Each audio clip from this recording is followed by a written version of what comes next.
Hello किसान भाइयों, मैं हूं आपका मछली वाला भैया उनमें टहरिया फिशरीज ग्रेजुएट एंटरप्रेन्योर और आप देख रहे हैं ऑस्कर फिशरीज। किसान भाइयों, जब भी आप हमको कॉल पर बात करते हैं और बहुत बार हमारे फार्मर भाई ये सवाल पूछते हैं कि सर मेरा जमीन है वो थोड़ा छोटा है, मैं कौन सा मछली का पालन करूं, तो हम हमेशा आपको यही सलाह देते हैं कि छोटे जगह में आपको कैट फिशेस मछली का ही पालन करना चाहिए। इसके 2-3 रीजन हैं। क्योंकि कैट फिशेस हैं वो एक हार्डी स्पीसीज होते हैं, ये ज्यादा फ्लक्चुएशन वाटर पैरामीटर्स को अच्छे से एडॉप्ट कर सकती हैं। डीओ, पीएच, अमोनिया इसको अच्छे से इन लोग झेल लेते हैं। इसके अलावा इसको हम लोग हाई स्टॉकिंग डेंसिटी में पालन करते हैं, ज्यादा संख्या में हम लोग कम क्षेत्रफल में इसको डाल सकते हैं, इसकी वजह से भी इसको हम लोग पालते हैं। दूसरी बात, ये मछली बहुत जल्दी तैयार भी हो जाती है और इसको कुछ भी फीडिंग के तरीके से आप इसको बड़ा कर सकते हो। इसी वजह से आज का वीडियो में मैं बात करने वाला हूं मांगुर मछली पालन के बारे में। दोस्तों, ये वीडियो थोड़ा सा डिटेल में मैं बताने वाला हूं कि मांगुर मछली पालन के लिए कितने बड़े क्षेत्रफल की जरूरत पड़ती है, कितने बच्चे आपको तालाब में छोड़ने चाहिए, इसको क्या क्या खिलाना चाहिए और ये मछली कितने दिनों में तैयार हो जाती है, डिटेल में मैं बात करूंगा। मांगुर मछली जिसको हम लोग, इसकी भी 2 वैरायटी आती है, एक तो हाइब्रिड मांगुर, एक तो है देसी मांगुर। हाइब्रिड मांगुर हमारे इंडिया में बैन है, इस वजह से उसके बारे में बात नहीं करेंगे। हम लोग बात करेंगे सिर्फ देसी मांगुर जिसको क्लैरियस बैट्रिकस कहा जाता है। देसी मांगुर दोस्तों, ये वातावरण से ऑक्सीजन लेने की इसमें क्षमता होती है, इस वजह से इसको हम लोग बहुत ज्यादा संख्या में इसको तालाब में छोड़ सकते हैं। अगर बात करें कि हम लोगों को कितने बड़े क्षेत्रफल की रिक्वायरमेंट है मांगुर मछली पालन के लिए, तो आपको मिनिमम 0.1 हेक्टेयर, मतलब आपका ले लीजिए 15 से 20 डिसमिल का जो क्षेत्रफल होता है ना, उसमें आप आसानी से मांगुर मछली का पालन है वो कर सकते हो। ठीक है। दूसरी बात कि तालाब की गहराई कितनी रखें, क्योंकि मांगुर मछली आपके तालाब से वातावरण में ऑक्सीजन लेने ऊपर आती है, इस वजह से दोस्तों हम लोग तालाब की गहराई है वो मिनिमम 3 से 4 फीट तक ही अपन रखते हैं। ज्यादा अगर गहराई रखेंगे तो ज्यादा एनर्जी लगेगी तालाब मछली को ऑक्सीजन लेने में, ज्यादा एनर्जी वेस्ट हो जाएगी, है ना। तो इस वजह से हम लोग तालाब की गहराई है वो 3 से 4 फीट रखते हैं। दूसरी बात, जब भी आप मांगुर मछली का पालन करें तालाब की फेंसिंग जरूर करवा लें, क्योंकि ये मछली तालाब के बाहर निकल जाती है कूदते कूदते, है ना। तो आपको तालाब की फेंसिंग करवानी है। और दूसरा ज्यादा दिक्कत आती है इस मछली में कि इसको चिड़िया बहुत पसंद है। चिड़िया इसको आकर इसको उठा करके ले जाती है, क्योंकि ये तालाब के ऊपर आती है ऑक्सीजन लेने। इसी वजह से आपको तालाब में बर्ड नेट जरूर आवश्यक रूप से लगाना ही है। दूसरा पॉइंट आता है दोस्तों कि तालाब में कितने मांगुर बच्चे छोड़ने चाहिए। ठीक है, जब भी आप मांगुर मछली के लिए तालाब की तैयारी भी करते हैं तो आपको चूना बस डालने की जरूरत पड़ती है। चूना प्रति एकड़ आप 100 किलो तक चूना है वो तालाब में छोड़ दीजिए।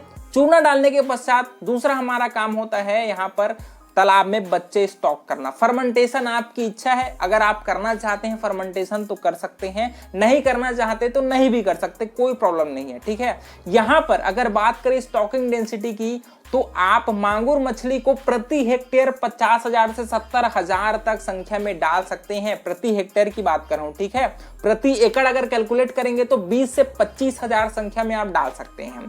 उसके अलावा आपकी स्टॉकिंग डेंसिटी के साथ मछली की साइज है वो 5 ग्राम, 3 से 5 ग्राम के बीच में होना चाहिए। जितना बड़ा बच्चा डालेंगे उतना ज्यादा बेहतर है, क्योंकि छोटे मछलियों को ज्यादा सर्वाइवल रेट प्राप्त करने में दिक्कत होती है। इस वजह से हम लोग थोड़ा सा बड़ा साइज का बच्चा तालाब में छोड़ेंगे तो मिनिमम 5 ग्राम और मैक्सिमम 10 ग्राम तक के बीच में आप तालाब में बच्चा है वो छोड़ सकते हैं। फार्मर भाई के मन में ये भी सवाल रहता है कि मांगुर मछली के साथ और कौन सी मछली अपन पालन करेंगे, तो यहाँ पर आप सिंघी पाल सकते हो, ठीक है, रूपचंदा पाल सकते हो, आप इसमें पंगास पाल सकते हो, लेकिन आपको अपने बच्चे की जो साइज है उसको थोड़ा सा बड़ा रखना है मांगुर मछली के मुकाबले।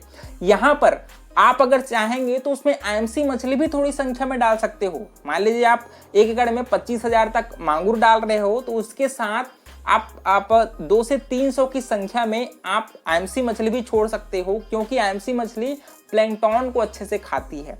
लेकिन आपको मछली का साइज है एमसी मछली का वो थोड़ा सा 50 ग्राम 100 ग्राम साइज तक का छोड़ना है, क्योंकि छोटे अगर आप बच्चे छोड़ेंगे तो उसको मांगुर मछली खा जाएगी।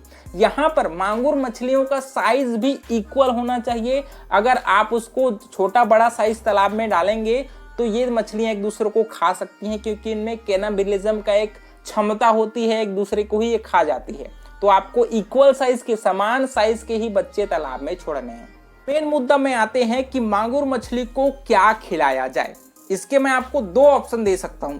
पहला आता है आपका पेलेटेड फीड, क्योंकि मांगुर मछली एक कार्निवोरस मछली है, इस वजह से इसको ज्यादा प्रोटीन की रिक्वायरमेंट होती है, वो भी ये आपका एनिमल बेस्ड प्रोटीन की जरूरत है, वो मांगुर मछली को पड़ती है। जैसे मांगुर मछली को हम लोग दोस्तों एनिमल बेस्ड प्रोटीन वाली फीड खिलाते हैं, जिसमें फिश मील की मात्रा है वो कम से कम 30% तक उसमें रहे। ठीक है, इसी वजह से जब भी आप कंपनी वाले फीड खिलाते हैं मांगुर मछली को, तो आप एनिमल बेस्ड प्रोटीन वाली जिसमें फिश मील की मात्रा है वो मिनिमम 20 to 30% तक उसमें होना ही चाहिए। क्योंकि क्या होता है, बहुत बार फार्मर भाई हैं वो अच्छी प्रोटीन वाली फीड खिलाते जरूर हैं, लेकिन वो प्लांट बेस्ड फीड होती है, जिसमें आपकी सरसों खली, राइस ब्रैन, इसकी मात्रा ज्यादा रहती है। तो इस ऐसे फीड को आप मांगुर मछली को खिलाएंगे तो उतना इफेक्टिव नहीं रहेगा। तो आप जो एनिमल बेस्ड प्रोटीन उसको आप खिलाइए। ठीक है, मांगुर मछली को दोस्तों मिनिमम 6 से 8 महीना लगती है उसको बड़े होने में, बहुत जगह 8 से 10 महीने तक लग जाती है।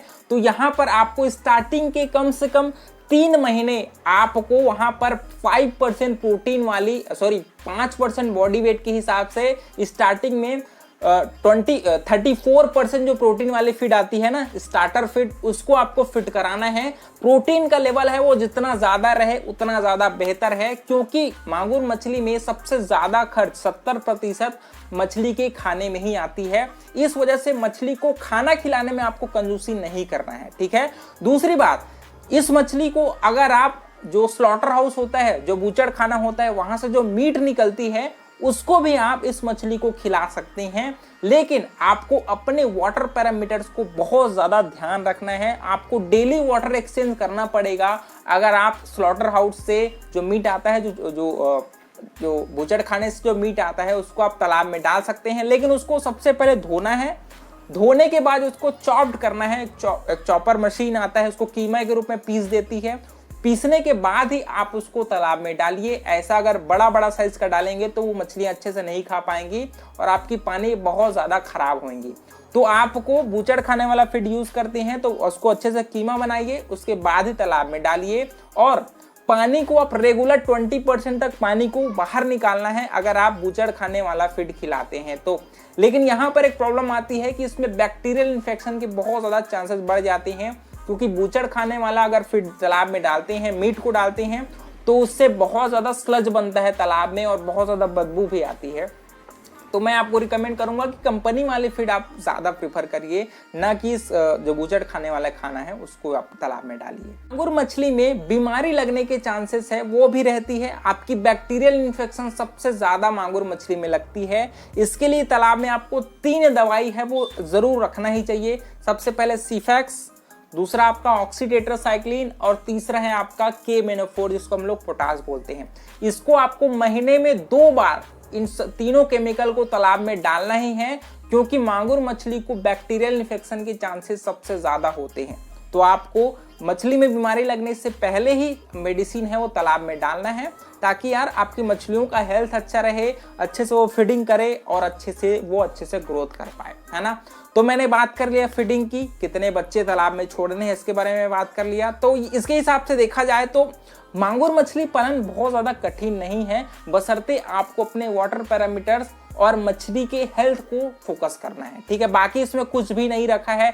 फीडिंग कराइए अच्छे से, हफ्ते में एक बार मछली का सैंपलिंग कर लीजिए, देख लीजिए मछली को कि उसकी हेल्थ कैसी है, उसके हिसाब से आगे आप अपने हिसाब से उसको मैनेज करिए। तो किसान भाइयों, इस प्रकार से मैंने मांगुर मछली के बारे में डिटेल से आपको बताया है। सभी स्टेप को प्रॉपर तरीके से आप नोट्स बना लीजिए, थोड़ा और वीडियो को देख लीजिए एक बार, आपको ज्यादा इससे फायदा मिलेगा। वीडियो पसंद आएगा तो वीडियो को लाइक जरूर करिए। ऑस्कर फिशरीज पर नए हैं तो चैनल को सब्सक्राइब करना बिल्कुल मत भूलिएगा। मिलते हैं अगले वीडियो में किसान भाइयों, तब तक के लिए बड़ों का सम्मान करिए, छड़ को प्यार करिए और खुद का ढेर सारा ख्याल रखिए। Thank you, thanks for watching.